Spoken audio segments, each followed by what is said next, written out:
Parlour में भी आप लड़के रखें, जिसकी मर्जी हो वो लड़कों से कराएं, लेकिन उनको ये अपनी स्वेच्छा से मैं करा रही हूँ ये ऐसा लिख के देना होगा कि आप टेलर रखिएगा, जेंट्स रखिएगा अगर परफेक्ट है। वैसे ऐसा नहीं है कि महिला परफेक्ट नहीं है, पर शायद रखना नहीं चाहते। मेजरमेंट के लिए आप लड़की रखिएगा।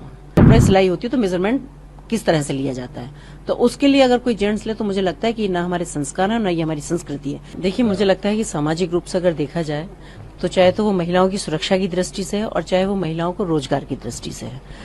महिला आयोग की अध्यक्ष हूँ, इसलिए मेरा कर्तव्य है कि मैं इन सब चीजों को ध्यान से देखूं। तो ये है कि इसमें मैंने दिया है कि जो महिला जिम है, क्योंकि दूसरा क्या है कि वो एक शिकायतों के तौर पे भी मैंने लिया है, क्योंकि समाज में जाती हूँ तो मुझे सारी शिकायतें, जैसे मैंने सुनवाई के लिए भी भेजा, या आए दिन मेरे घर में ये सारी चीजें शिकायतकर्ता आते रहते हैं कि भाई जिम वो गई तो उनको ब्लैकमेलिंग शुरू कर दी फोटोग्राफी करने के बाद, या कुछ बैड टच इस तरह के कर रही है जो महिलाओं को नहीं अच्छा लगता, लेकिन वो कह भी नहीं पाती अपने परिवार में क्योंकि उनके पास कोई ऑप्शन नहीं होता है और फिट रहना चाहते हैं, ये सबका अधिकार है। तो जिम जाना भी जरूरी है, क्योंकि आज के टाइम में आपको पता है कि जिम भी एक नेसेसरी जगह है, क्योंकि कोई इतना हमारे पास आजकल फिजिकल वर्क नहीं है। तो उसके बावजूद भी इस तरह का शोषण अगर जिम में जाके होता है तो महिला कहीं ना कहीं मानसिक रूप से परेशान होती है। मेरा सिर्फ इतना अनुरोध है कि ट्रेनर रखें आप, लेकिन महिला ट्रेनर भी जरूर होना चाहिए किसी भी जिम के साथ। पार्लर है, आप चला रहे हैं, आपने पहले देखा होगा जब ब्यूटी पार्लर थे जनरली 90% लड़कियां ही काम करती थी, लेकिन अब एक नया दौर जैसा आया है और वहां लड़कियां कम दिखाई देती हैं, लड़के ज्यादा दिखाई देते हैं। आजकल जो न्यू ब्राइडल मेकअप है उनको लड़के कर रहे हैं, उनको बच्चियों को साड़ी लहंगे वो काम कर रहे हैं लड़के पहनाने का। तो वहां से भी जो शिकायतें होती हैं और आए दिन ये घटनाएं घटती हैं कि कुछ भी गलत महिलाओं के साथ हो सकता है या हो रहा है, जो शिकायतें मेरे पास आ रही हैं। बस मेरा ये कहना है कि पार्लर में भी आप लड़के रखें, जिसकी मर्जी हो वो लड़कों से कराएं, लेकिन उनको ये अपनी स्वेच्छा से मैं करा रही हूँ ये ऐसा लिख के देना होगा, या अपनी स्वेच्छा से मैं ये एक्सरसाइज किसी लड़के की ट्रेनिंग में कर रही हूँ ये उनको लिख के देना होगा, जिसके लिए हमारा शासन या हमारा प्रशासन जिम्मेदार ना हो। दूसरा, मैं चाहती हूँ कि जहां भी ये एम्प्लॉय हैं, जहां भी ट्रेनर हैं, ये हैं, इनका पुलिस वेरिफिकेशन जरूर होना चाहिए।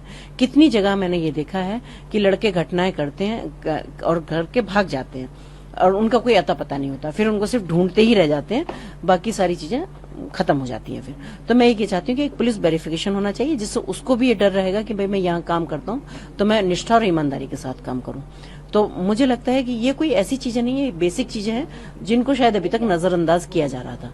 दूसरा एक है कि जैसे स्कूल की बस है, स्कूल की बस में बच्चियां भी जाती हैं, तो वहां आए दिन आपने भी पढ़ा होगा, देखा होगा कि कंडक्टर और ड्राइवर हैं जो बच्चियों के साथ वही बैड टच वाली स्थिति या कुछ और भी घटना कई बार आपने देखा है कि सुनने को मिल जाती है। तो मेरा अनुरोध है सबसे कि एक जो बस जाती है स्कूल की, उसमें जरूर एक कोई कर्मचारी महिला होना चाहिए, चाहे तो आप उसे कंडक्टर के तौर पे अपॉइंट करें वहां, चाहे आप उसको सिर्फ लाने ले जाने के लिए अटेंडेंट के उस पर करें। तो इसलिए यहाँ महिलाओं का होना बहुत ज्यादा जरूरी है। तो मेरा दूसरा था एक बुटीक का। बुटीक आप जानते हैं कि महिलाओं के लिए ही बुटीक हैं और महिलाओं ही कपड़े सिलवाने के लिए जाती हैं। इसमें भी मैं कह सकती हूँ कि 90% जो टेलर हैं वो जेंट्स ही हैं, लेकिन वो मेजरमेंट भी टेलर ही लेते हैं वहां। मेरा सिर्फ इतना अनुरोध है कि आप टेलर रखिएगा, जेंट्स रखिएगा अगर परफेक्ट है। वैसे ऐसा नहीं है कि महिला परफेक्ट नहीं है, पर शायद रखना नहीं चाहते। मेजरमेंट के लिए आप लड़की रखिएगा, क्योंकि आपको पता है कि जब कपड़े सिलाई होती है तो मेजरमेंट किस तरह से लिया जाता है। तो उसके लिए अगर कोई जेंट्स ले तो मुझे लगता है कि ना हमारे संस्कार है ना ये हमारी संस्कृति है कि पार्लर जैसी जगहों पे या ऐसी जगहों पे लड़कों को रखा जाए या ये सारी चीज की जाए। तो वहां से भी क्योंकि इस तरह की शिकायत आती है, और महिलाएं शिकायत इसलिए मेरे पास तक करती हैं क्योंकि उनके पास कोई ऑप्शन नहीं होता, उन्हें जाना ही पड़ता है वहां। अगर उसको किसी टेलर से कपड़े सिलवाने हैं तो उसको वहां पहुंचना ही होगा। मेजरमेंट अगर वहां कोई नहीं है तो उसको देना ही होगा। पार्लर में अगर जा रही है तो मेकअप कराना है, अगर पार्लर अच्छा है और उसने कह दिया कि नहीं साहब मेकअप लड़का ही करेगा तो मेकअप लड़का ही करेगा, क्योंकि लड़की वहां नहीं है। तो ये ऑप्शंस भी मैं चाहती हूँ कि महिलाओं को मिले। इससे हमारी महिलाओं को मानसिक शांति भी मिलेगी, सुरक्षा भी मिलेगी, और वहां हमारी जो नई बच्चियां हैं, जो नई महिलाएं हैं जो सीख के आती हैं, जो काम की उम्मीद से, क्योंकि हर क्षेत्र में आज महिला है, तो उनको एक रोजगार भी मिलेगा।